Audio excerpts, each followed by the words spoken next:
सुजाता जी। सबसे पहले तो यही साफ कर दूं कि भारत ने अभी जापान को ओवरटेक किया ही नहीं है। और पर कैपिटा इनकम को अगर देख ले तो हमारे यहाँ के लोग अगर छुट्टी मनाने भी जाएं तो केवल वही लोग जा सकते हैं जो बहुत सारा पैसा खर्च भी कर सकते हैं वहां पर, क्योंकि वहां पर कैपिटा इनकम भी ज्यादा है, तो चीजें महंगी निश्चित तौर पे होनी ही है।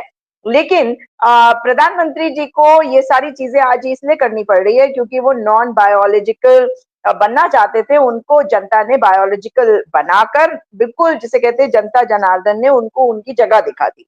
अब चुनावों में उनको पता है कि जातिगत जनगणना का कितना बड़ा एक इम्पैक्ट है, इसी कारण से जातिगत जनगणना का अनाउंसमेंट उन्होंने किया। अगर हम क्रोनोलॉजी देखें तो आपको याद होगा कि पहलगाम की घटना के बाद किस तरह से जो भारतीय जनता पार्टी के कई ऐसे ऑफिशियल हैंडल्स है छत्तीसगढ़ उत्तराखंड, उन्होंने कहा था कि धर्म पूछा जाति नहीं। लेकिन जब वहां पे जो बेटियां गई थी जिनके साथ ये हादसे हुए, जिन परिवारों के साथ, उन्होंने कहा हिंदू मुसलमान मत करो और यहाँ के लोग बहुत अच्छे हैं। तो एक तरफ तो मैं ये भी कहूंगी कि मुझे वो दिन भी याद आ गए जब मेरी माता जी बताया करती थी कि जब पार्टीशन हुआ तो उनके दो भाई वहां छूट गए थे, बाद में उन भाइयों को वहां के लोगों ने इधर पार करवाया था।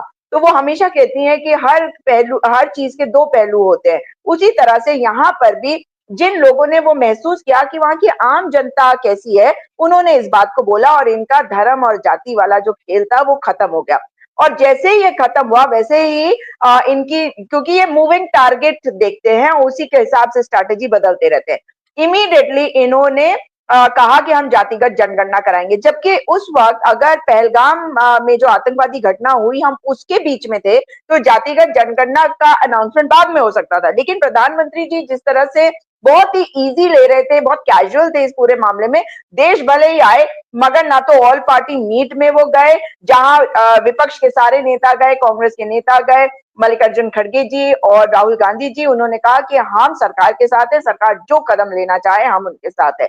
वो चले गए बिहार में, वहां खीकी खीकी करते हुए आपने उनकी तस्वीरें देखी जदयू के चीफ नीतीश कुमार जी के साथ। फिर उसके बाद केरला में जिस तरह के उन्होंने शब्दों का इस्तेमाल किया, वहां पर देखकर ये लगा कि क्या कैसा व्यक्ति है ये, हमारा मुखिया है। हमारी बेटियां जो है वो विधवा हो गई हैं, उनके घरों में मातम छाया हुआ है और कई तो बहुत ही यंग है। और उन उन लोगों के बारे में सोचिए, उन परिवारों के जिन्होंने अपने बेटों को खोया है, मगर इनको कोई फर्क नहीं पड़ा। चलिए जी कोई बात नहीं, इनको तो फर्क वैसे ही नहीं पड़ता। ऑपरेशन सिंदूर नाम तो दिया गया, उसके बाद उस शब्द को भी इन्होंने किस तरह से हल्के में ले लिया। जब ऑपरेशन सिंदूर की बात करी और कहा कि मेरी रगों में गरम सिंदूर बहता, भाई मेरे को तो समझ में ये नहीं आता कि इनका स्क्रिप्ट राइटर कौन है इस वक्त। कभी गरम सिंदूर बह रहा, अब वो कह रहे हैं कि रोटी खाओ नहीं तो गोली मारेंगे। मतलब अपने आपको गब्बर सिंह समझ रहे हैं ना क्या समझ रहे हैं, ये तो वही जानते हैं।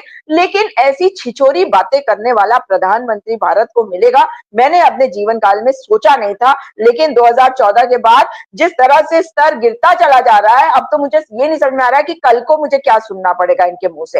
अब अगर हम बात करें कि हमारे देश का की जो छवि है, आप बताइए पाकिस्तान के बराबर है क्या हम? हमेशा से अगर ओसामा बिन लादेन को मारने के लिए अमेरिका पाकिस्तान के अंदर घुस के मार के आया तो पूरी दुनिया में ये मैसेज गया कि Pakistan harbours terrorist. But now अगर वो कह रहे हैं कि वो भी बड़े अच्छे लोग हैं, ये भी बड़े अच्छे लोग हैं, मतलब हम बराबर के हैं, हम हाइपनेट कर दिए गए, हम बराबर हैं। What is this?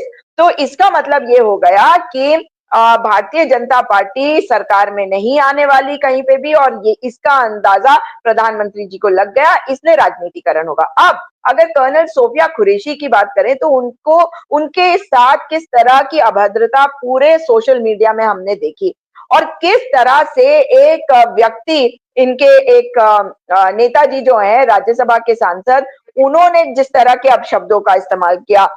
Madhya Pradesh के नेता तो एक से बढ़कर एक, कोई कह रहा कि सेना मोदी जी के कदमों में नतमस्तक है, कोई उनको सोफिया कुरैशी जी को आतंकवादियों की बहन बता दे रहा है। उसके बाद अगर प्रधानमंत्री जी के स्ट्रैटेजिस्ट ये सोच रहे हैं, ये पुराने हो गए। आपने देखा उनकी टीम में ना, सी उसकी को उसका टेन्योर बढ़ाते जाओ, ये वाला बंदा इसका टेन्योर बढ़ाते जाओ, क्योंकि उनके साथ उन्होंने मुख्यमंत्री रहते हुए काम किया। वो अब he is no longer in sync with the pulse of the youth of this country. This is what I can see very clearly. और जिस तरीके से अगर आप कर्नल सोफिया कुरैशी के परिवार को बुलवा रहे हैं, उनसे अपने ऊपर फूल बरसवा रहे हैं, तो ये this is very very poor optics. कोई ये नहीं कहेगा कि ये बहुत अच्छा हुआ है, आप अपने भक्तों को बेवकूफ बनाते रहिए, वो अब नंबर भी कम होता जा रहा है, आपके 31% भी अब कम हो गए हैं, और कर्नल सोफिया कुरैशी के परिवार के ऊपर फूल बरसाने चाहिए थे प्रधानमंत्री जी को, मगर वो ना कर पाए। और इस तरह की डायलॉग बाजी जब वो करते हैं तो सोचिए कि हमारे जो सेना के लोग हैं उनके ऊपर भी क्या गुजरती होगी, और कई ऐसे लोग हैं जो इस बात को खुलकर बोलते भी हैं कि मतलब ये किस स्तर पर लेके जा रहे हैं, ये क्या करें। अब जो उनके सामने है या जो गवर्नर बनना चाहते हैं कहीं के, वो तो चाटुकारिता कर रहे हैं रिटायरमेंट के बाद, क्योंकि उनके पास कुछ है नहीं करने के लिए। और ऐसे ही एक व्यक्ति को मैं देखा करती थी, मेरे साथ एक चैनल पे होते थे, ये गोदी मीडिया वाला, बहुत ही जहरीला चैनल। उसके बाद पता चला जी वो तो गवर्नर बन गए। गवर्नर भी क्या बताऊं कहाँ कौन से वाले राज्य के बने सरदार जी, पर बहुत ही मुझे अजीब सा लगा। लेकिन इस तरह की चीजें जब हो रही है ना, तो ये बात साफ है कि मोदी जी की अब स्ट्रैटेजी कहीं काम नहीं आ रही, धर्म वाली राजनीति काम नहीं आई। जातियों की बात आप करने तो दीजिए, क्योंकि ये वहां पर भी लोगों के साथ अन्याय ही करने वाले हैं। आप बताइए ना कि जो ये कह सकता है कि मेरे रगों में व्यापार घूमता है, और अब कह रहे गरम सिंदूर घूमता है, तो असली में तो वो व्यापारी ही हुआ ना। तो इनके तो खून में न जाने किस किस चीज के कीटाणु हैं, मगर उन कीटाणुओं से अब देश को निजात दिलाने का समय आ गया है। और मुझे लगता है कि धीरे धीरे करके लोग जागरूक हो भी रहे हैं, और यही डर है कि इस तरह के झूठ फैलाने का ये जो नैरेटिव गढ़ने की इनकी कोशिश है, वो ये करने की कर रहे हैं। लेकिन मुझे नहीं लगता कि अब लॉन्ग टर्म में ये काम आने वाला है, या शॉर्ट टर्म में जहां जहां चुनाव है वहां पे ये काम आएगा। जी। समय बहुत कम बचा है, मैं